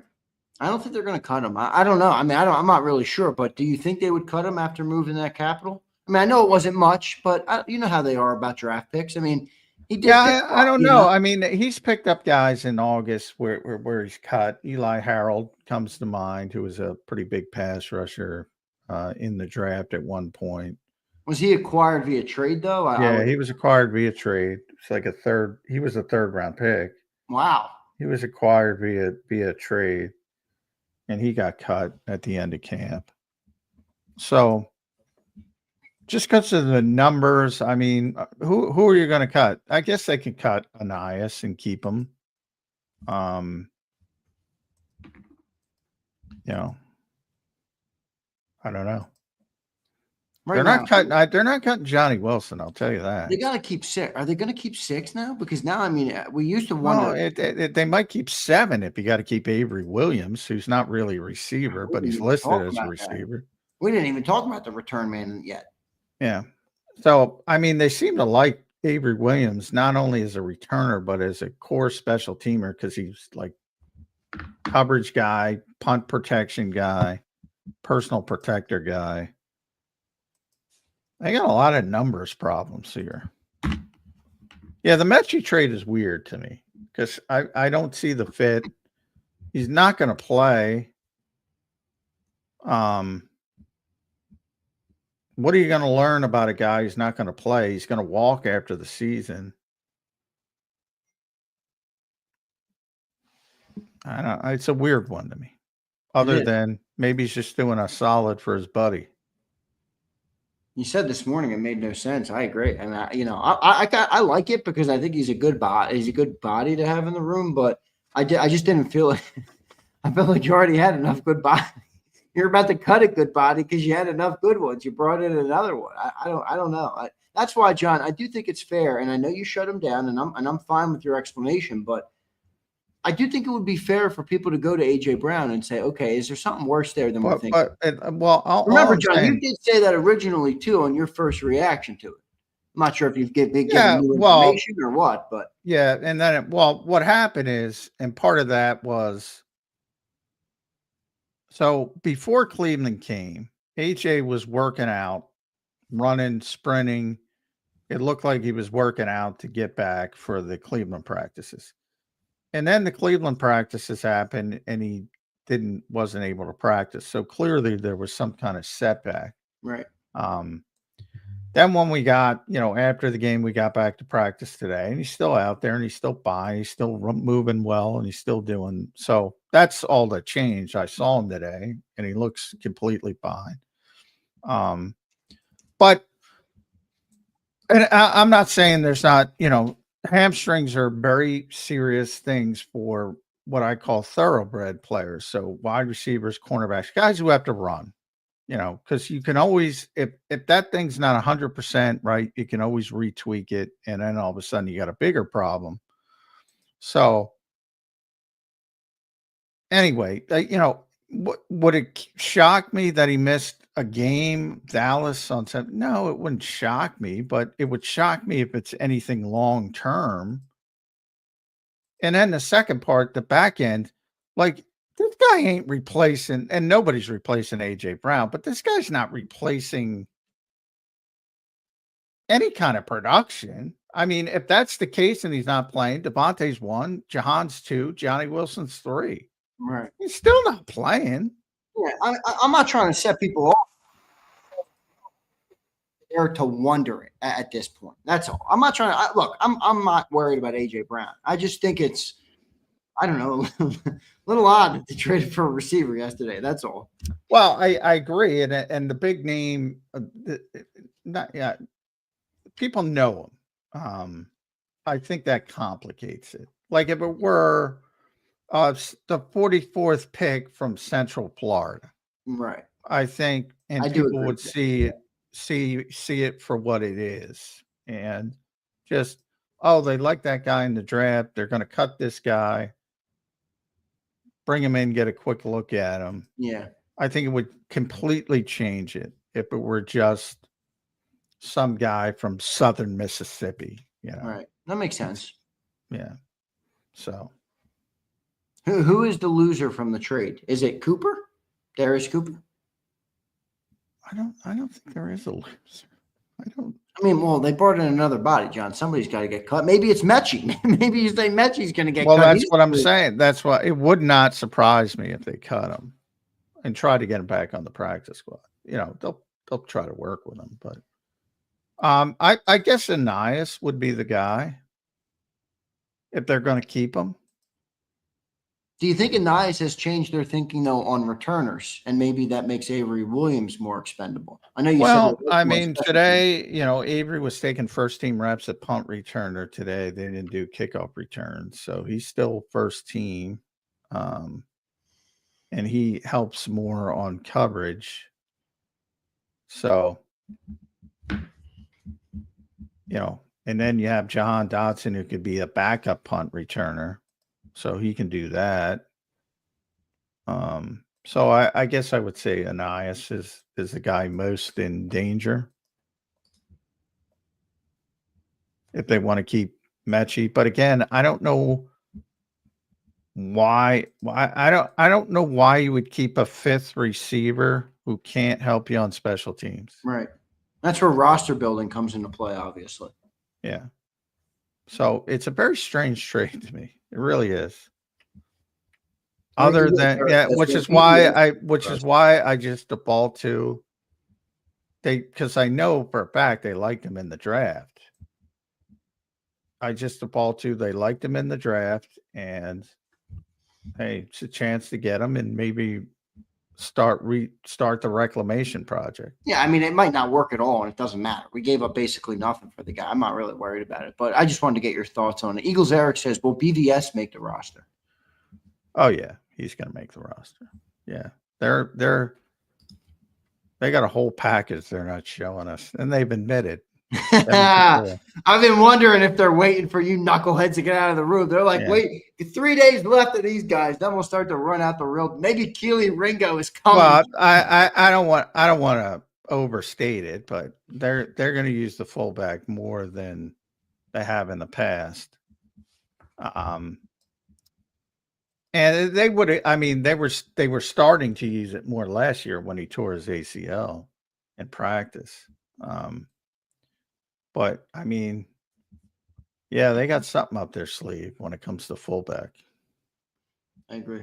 We'll see what ends up happening there. Good stuff. Let's go to Philly Bird, who checks in. He says, what about Samuel Jr. at cornerback? Asante Samuel Jr., 25 years old, John, still in the open market. I believe he had a surgery recent, like a neck surgery. I mean, you got to find out if he's healthy.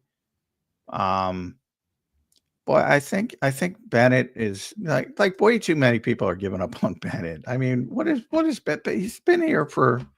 I'm not giving up on him, but do you worry about the injuries? I mean, he punched the ball out and held the shoulder on Saturday. Yeah, he said he just got the wind knocked out of him. I don't know. Oh, okay. All right. That's actually better news. I'm happier to hear that because sometimes you can just get hit, at the wrong spot. Yeah. And he said that, but doesn't necessarily make it so. I think they're done at corner. I think Bennett's the guy. I think Bennett's the guy. If you had to pick a week one starter, a week ago it was Adoree. If you had to pick one for tomorrow, if you had to pick one for tomorrow right now, would it be Bennett? Yes. Wow. All right. So Bennett in your mind is overtaken. He didn't even take a first team rep today, and I've shifted to Bennett. Why did you take a first? So him and Ringo didn't get first team rep? Him and Ringo didn't get first team reps. So you're telling me it was Mac McWilliams and Adoree Jackson. It was Adoree Jackson, Mac and Cooper in the Man, base. I'm starting to wonder if Vic is messing with you guys. Well, that's what I'm saying. Vic wants to keep these competitions going so he can get preseason reps for him. I'm convinced of it. By the way, in two seasons, John Metchie's had 29 special team snaps. That's it.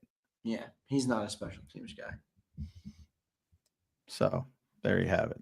Yeah, that's going to be. I'm interested to see what they do with returner. Avery, will it be Avery? Will they default to Anias? I don't know. That's going to be interesting because that factors in on how many receivers they would keep and who they would keep there.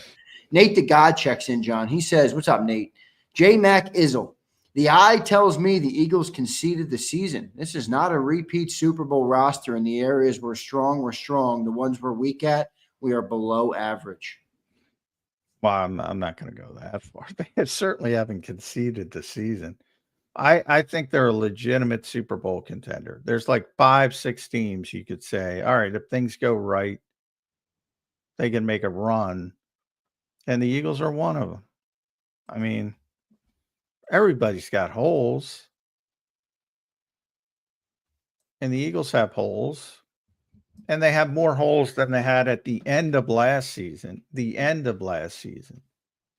But, they were one of the great teams in hindsight of the modern era. So shouldn't be any surprise.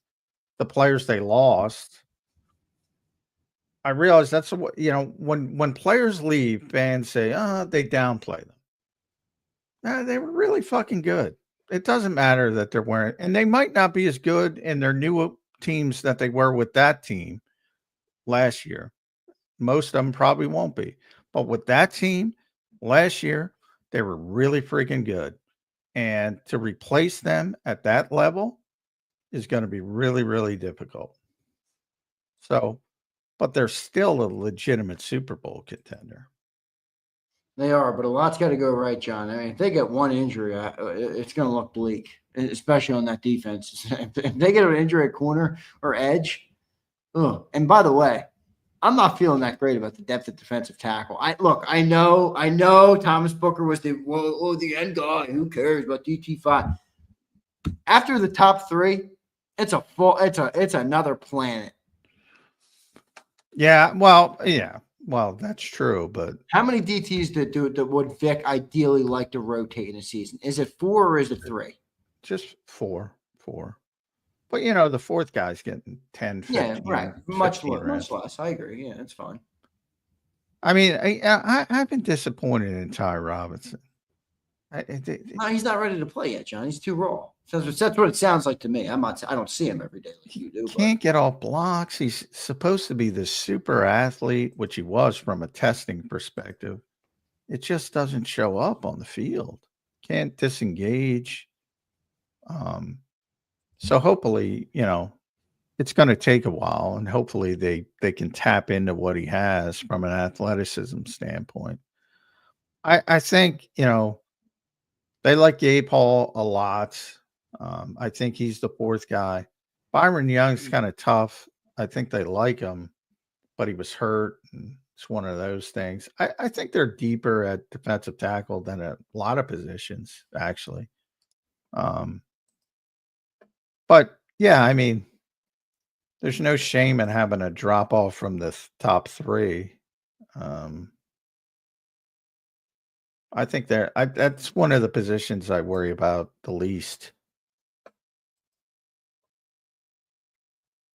Let's see. I think we got one more super chat. We did. Brian Pumper checks in. He says, not going to lie, the way Vic talks about Jakorian Beignets seems eerily similar to Bryce Snuffleupagus. Just saying, no praise, a whole lot of meh. I haven't got that from Vic. I got it with Bryce, but I haven't got it with Bennett. I mean, he just got here. He can't dislike him that much.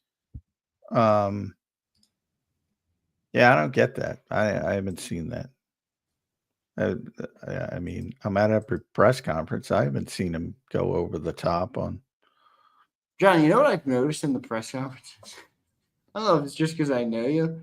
I think you've established somewhat of a supremacy, John. In that Vic, yeah. Well, Vic likes me. Yeah. Well, not just with Vic. I think with everybody. It feels like they go to you whenever you want, all the time.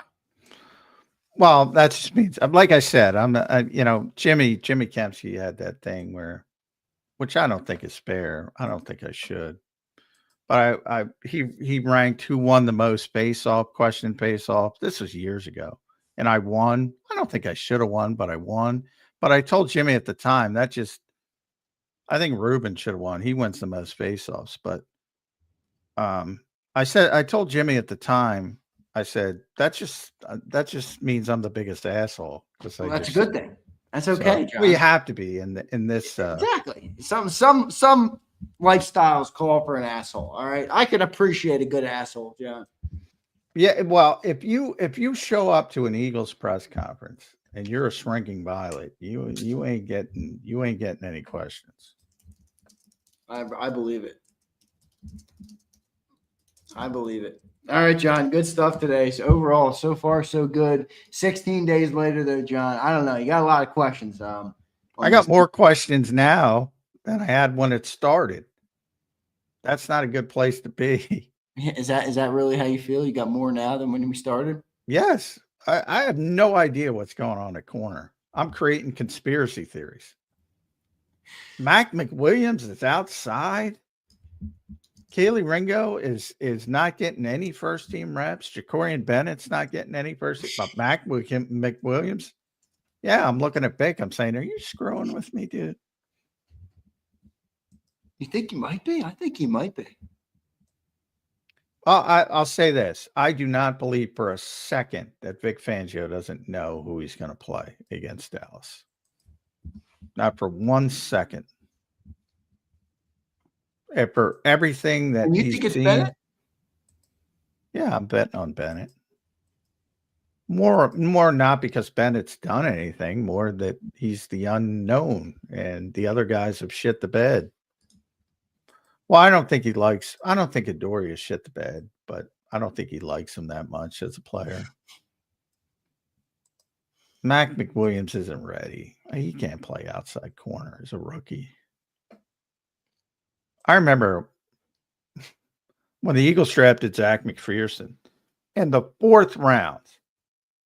This was a different era where they had nothing at corner. And they're going, well, maybe Zach McPherson. All the way up to 2 days before training camp when they signed Steve Nelson. And Steve Nelson took the first rep in the first training camp practice 2 days in and never left. Played every single snap. Yep. I mean, ultimately, I think he's just going to throw Jacorian out there. Throw him to the wolves. See what happens with the player. I don't know, man. I don't know about cornerbacks right now. We'll see what ends up happening with it, John. Still plenty of stuff to talk about here on Birds 365. We'll take our last commercial break here. We'll come back. We got about 15 minutes left to play. I've been paused into oblivion, John, because I said I appreciate a good angle. And everybody's going to hold that to me. They'll be clipping it. I'm sure they'll be clipping it. That's all right. I appreciate all of you guys. I love all you guys. Hit that like button. All right, we'll take a commercial break. When we get back, the final 15 minutes, I got one more question for John here on a Monday night, Birds 365. Hit the like button. Stay tuned, everybody.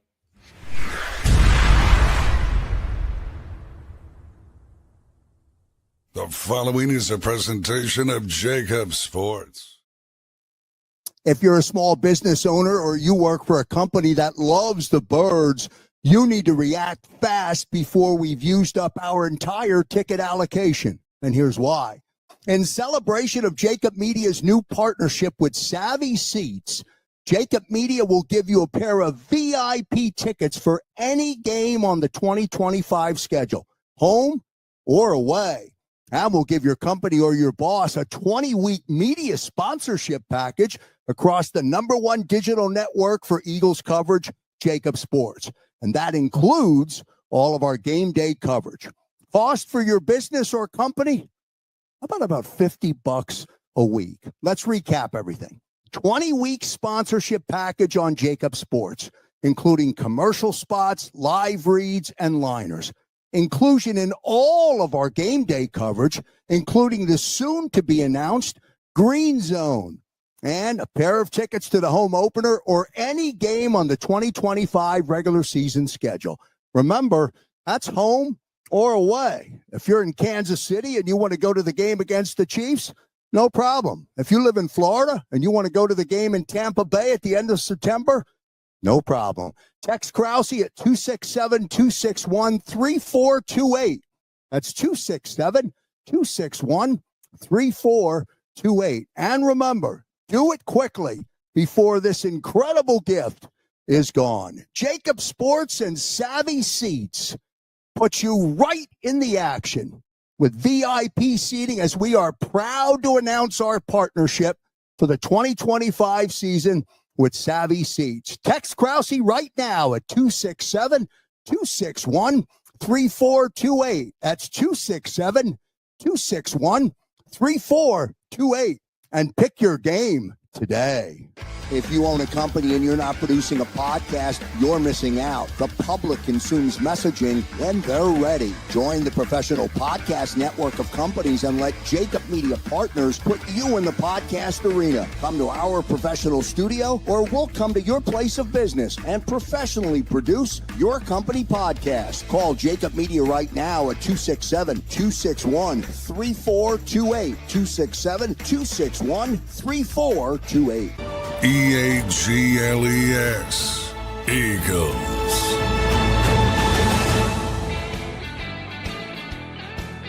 Welcome back in, everybody, to a Monday nightcap edition of Birds 365 here on JAKIB Sports. I'm your host, Zander Krause. That's my co-host, Johnny Mack, John McMullen. Wrapping up practice number 16. Number 17 will be tomorrow. Number 18 will be Wednesday.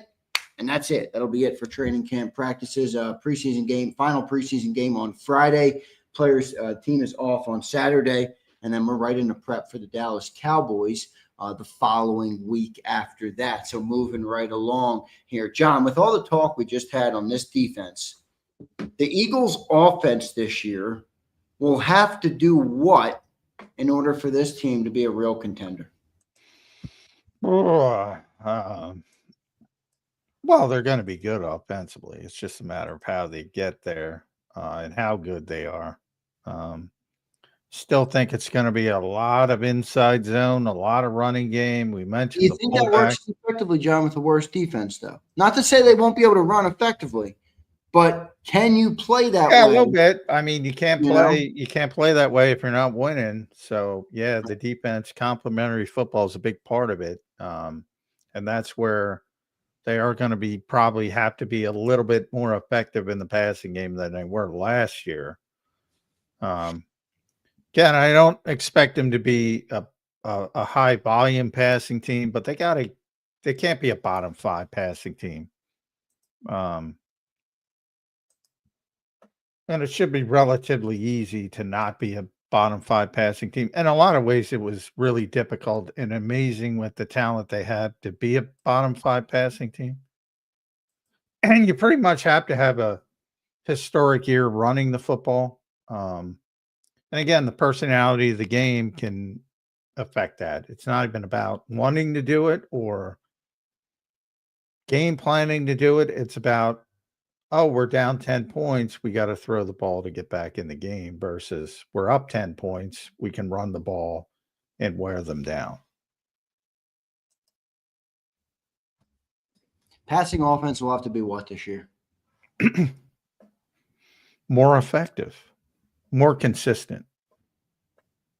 Can't have those shit games mixed in. Like, everybody can point to the high points. Yeah, well, that's great. Look at the low points. Forget about the high. Look at the low. There's no reason this offense should be having games like they had last year, where they're in the low 100s for passing yardage. And that's just ridiculous. And, you know, they got to be more consistent is how I would describe it. I think they're gonna be asked to do it a lot more as well. And that's where Kevin Patullo, I think, does come in, John. I mean, we've kind of joked on this show about how, you know, the motion and all the different complexities you think are going to be added. Well, they're not. They're going to be very boring, very vanilla.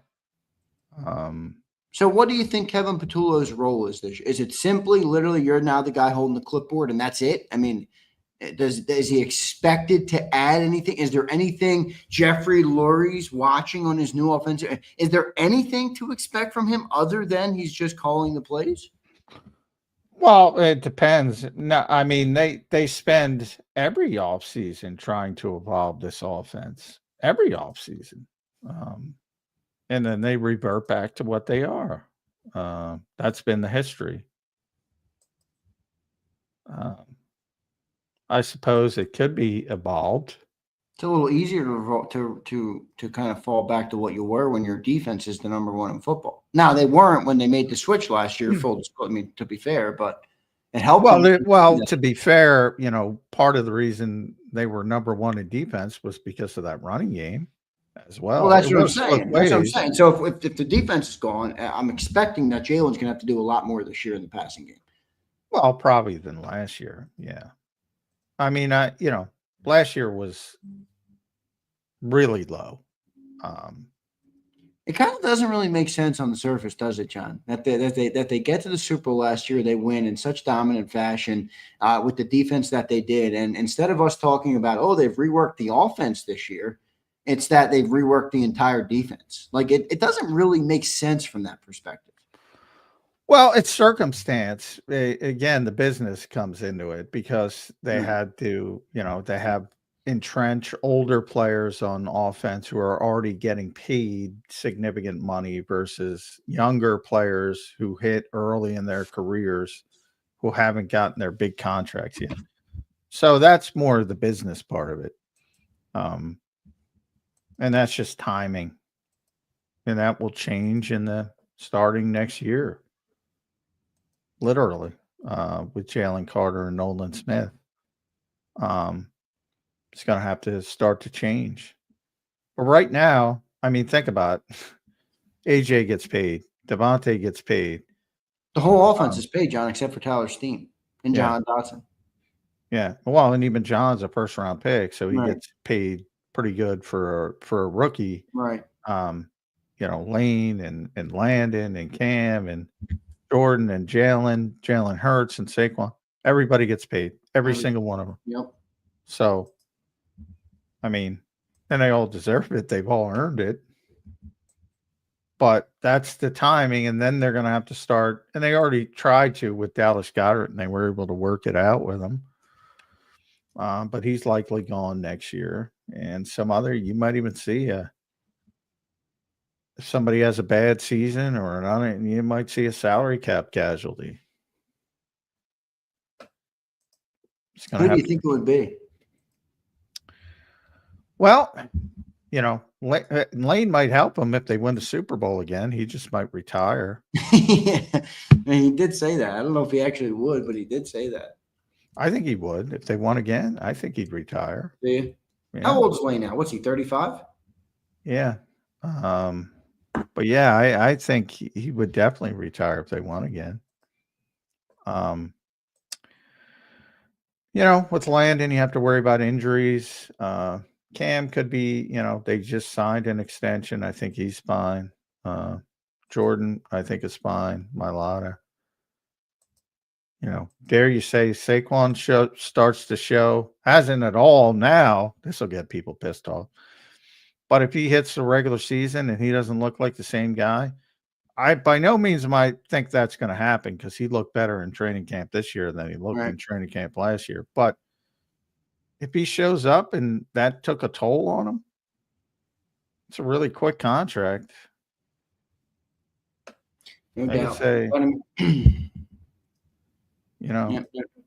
things move quickly in the NFL. Yeah, they do. John, a couple super chats. I'm going to let you get out of here, brother. Great show tonight. Here's Pumper. I think he's trying to get you. I don't think he's gonna. He says, J-Mac, who's the last non-QB NFL? This is like not even a hard one. Answer would be telling. Probably AP. Definitely AP, right? 2012, I think it was. Yeah, I forget the year. They all run together. Yeah. But pretty sure it was AP. That's my guess. Yeah. Off the top of my head, that's my guess. Yeah, I covered him that year. So, I mean, yeah, he had a hell of a year, Pumper. All right, and then here's a super chat. That's a shot at me, John. You can brush this off. He says, J-Mac, after a long week of camp and grilling up some meat, do you They pay $5 for that. Come on, Brian. You Fleming. appreciate a good a-hole. Like what the hell, Fleming? I mean, come on, man. You're making my Hey, job man. hard up here, all right? Yeah, come on, dude. Keep it family friendly. No, this has not been a family friendly Monday night edition. Johnny Mac, your final thoughts. We'll get out of here when it's early tonight. Your final thoughts on this Day 16 recap show on a Monday night, Johnny Mac. Only two more to go. 2 more training camp practices to go, and then we're in regular season mode, which will be much appreciated. Yep, I agree. Johnny Mac, good stuff, brother. We'll catch you tomorrow in the morning for a brief segment before the practice, and then another nightcap edition of Birds 365 coming tomorrow. Thank you, J Mac.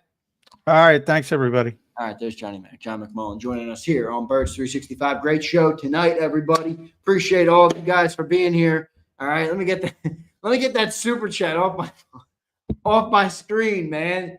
Let me get that super chat out of here. You guys I can't even finish my show. I can't even finish the show, man. Come on, Fleming. This lighting in this room, it's like got me red. It's got me white. It's got me pink. Prince was saying I look green. Boy, I had Prince in circles tonight, man.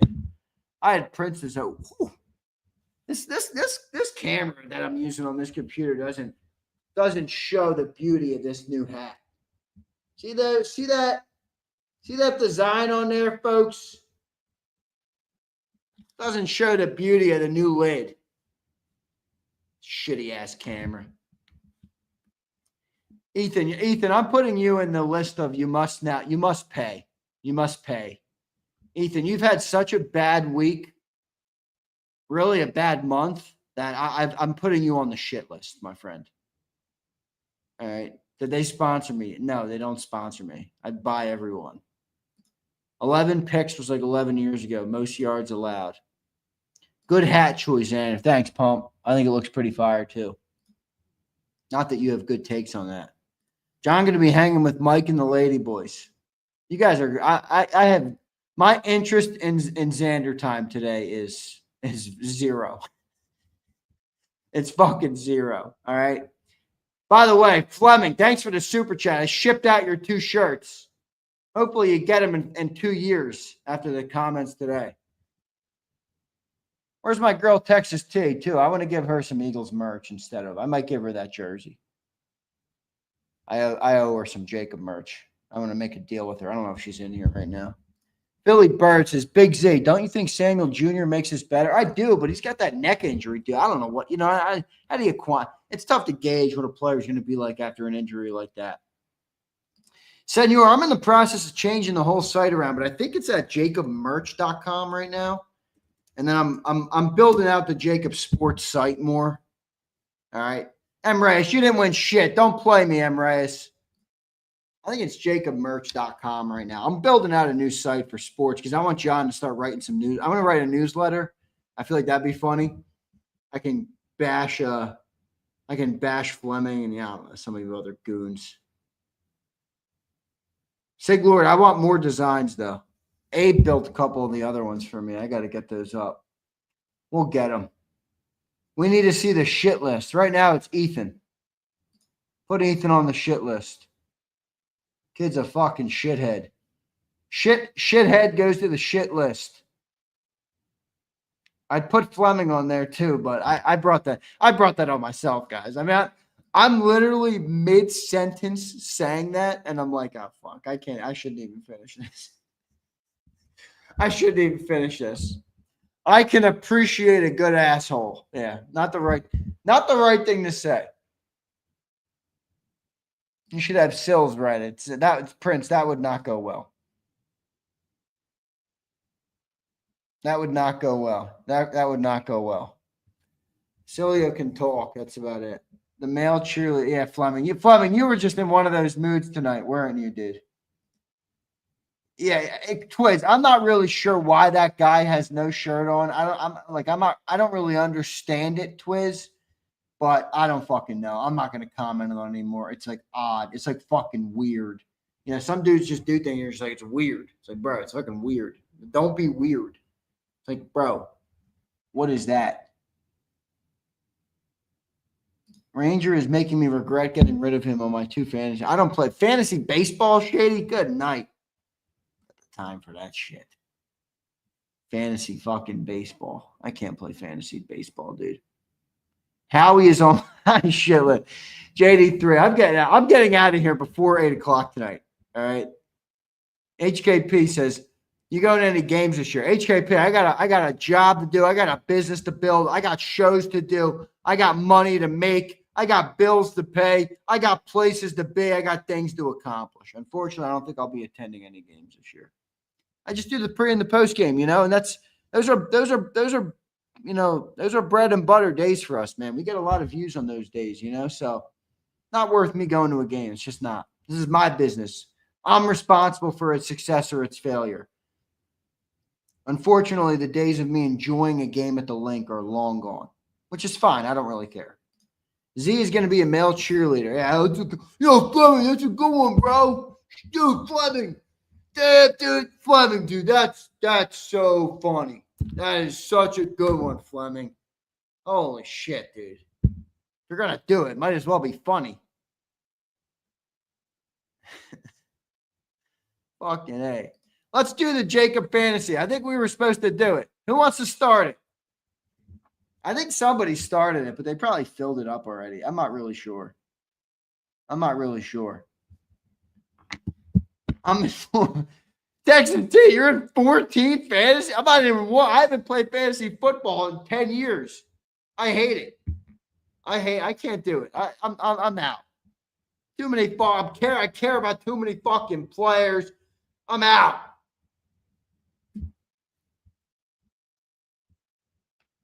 Look at this nerd. Loyalty means nothing. Just put a shirt on, dude. I think it'll be a lot easier if you just cover up your musty ass body. It's like gross. Every time your comment gets read from you, I gotta look at that. It's like, dude. Prince, can you blame me, Prince? Who's managing JAKIB Fantasy? Senor, I got a lot on my plate. Does it look like I'm out here sending emails? Senor, do you think I want your fucking email, Senor? Seriously, do you think I want your email? Fucking Senor. This guy's asking to send me his email. No, please, Senor. Please. You know what? Put it on the to-do list. Grab Senorita's email address. Good night. Z, why do you hate fantasy football? Because I don't like rooting for other players and other teams. I don't like having stats dictating my entire analysis of the game. It's just not for me. But I'll play and beat the shit out of everybody in this chat so I can have bragging rights. I'll play for that. That's it. All right. It's 8 o'clock. I'm out of here. This is Jake. Apparently it has. I didn't make it, so it's not a JAKIB Discord, but there's some other rogue operator who's created the Discord. Maybe I'll make a real legit JAKIB one. Maybe I'll make a legit one. All right, it's time. It's time to come home to the JAKIB Discord, all you nerds. Zay, you need some sleep. Fleming, I think you need some poontang. All right? Fleming, I might need some sleep, but I think the thing that you need is worse. Here's Texas Boy. Let's go to him. He says, Zander, the Eagles are already desperate and scared. They had to get another wide receiver. All right, Texas Boy. Big Z needs a seltzer and a steak. You're right, dude. I got a steak coming. I told my girl that, honey, I'm on the show till 8 p.m. She said, baby, that's perfect. I'll have a dinner ready for you when you get off. I smell it. Zay, aren't you by the... I am. I'm down in Cape May still. I'm going to be down in Cape May this week. All right.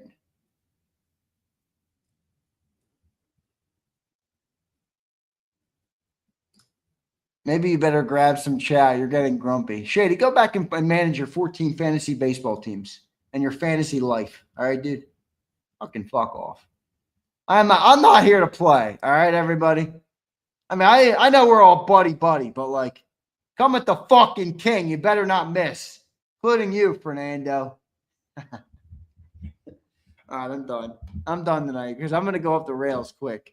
Let me get out of here. I love all you guys.